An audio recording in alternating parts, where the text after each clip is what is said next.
నా చైల్డ్‌హుడ్ అంటే నాకు గుర్తుండే జ్ఞాపకాలు రూ. 10 కొనుక్కునే మహాలాక్టో చాక్లెట్స్, మా నెల్లూరులో దొరికే కారం దోసలు, స్కూల్‌కని కొనుక్కునే అట్టలు, ఇలా చాలా గుర్తొస్తాయి.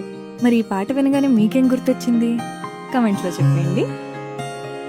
రాధే రాధే అలుపంటూ రాధే ఆడేస్తున్నా ప్రతి పూటే మాడు వీడు అని తేడాలే లేవే ఓ చోటి చేరి ఆడామే అమ్మా నాన్నల్ని ఎంతో విసిగించి మాటే వినదంట వయసే ఇప్పుడే గుర్తొస్తే అన్నీ వదిలేసి మా గుండె తిరిగేదా చోటే అరే రే బాల్యం రమ్మన్నారాదే గుర్తుకొస్తే కంట చెమ్మ